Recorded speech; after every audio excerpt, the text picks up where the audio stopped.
17. minúta, gól Slovensko, hráč číslo.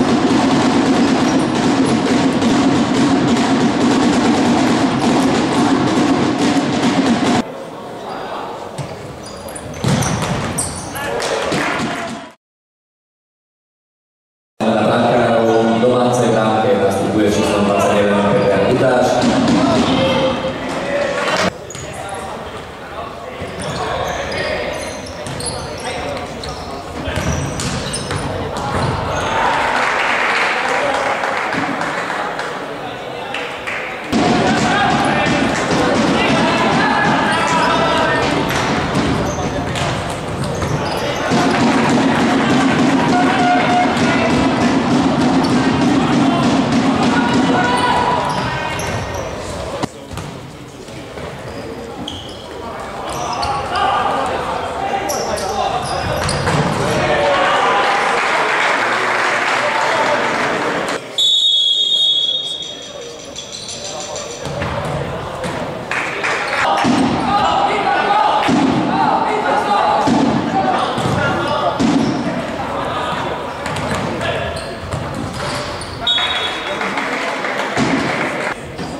Dovolte mi pozvať vás na najbližší domáci zápas, ktorý bude.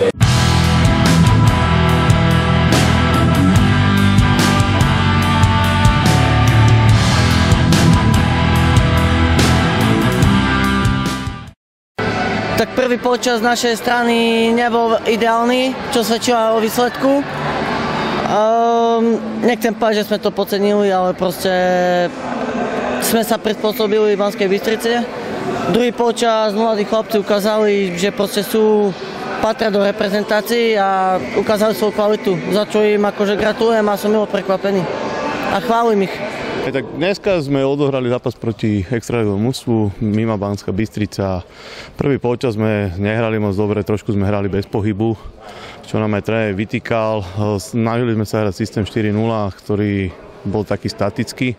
Mali sme nejaké štandardné situácie, ktoré sme dokázali premeniť. Super nám dal gól vlastne z protiútoku, kde sme mohli prerušiť hru. Druhý polčas sme začali trošku aktívnejšie, kde sme si povedali vlastne, že musíme trošku zrýchliť pohyb. Čo sa nám aj podarilo, na základe toho sme dosiahli pekné góly. Výsledok myslím, že zodpovedá priebehu hry dneskajší. Tak dnešný zápas hodnotím veľmi zle. Prvý polčas veľmi laxný z našej strany. Naši hráči sa vlastne prispôsobili súperovi. Cez polčas sme si povedali, že musíme zvýšiť pohyb. Bolo aj vidieť, že zrazu boli šance. Myslím si, že v ofenzíve sme nemali dobrý pohyb. V prvom polčase defenzíva bola veľmi, veľmi zlá. Žiadne napadanie. Hráči MIBY v Banskej Bystrici si, dá sa povedať, vytvorili asi 3 vyložené šance. Keby ich premenili, tak ten stav je 3-1 pre nich. Hráči si musia uvedomiť, že v reprezentácii musia pristúpiť ku každému zápasu na 100% a musia ukázať, že patria do tej reprezentácie. Uvidíme zajtra v Lučenci, akým spôsobom nastúpime.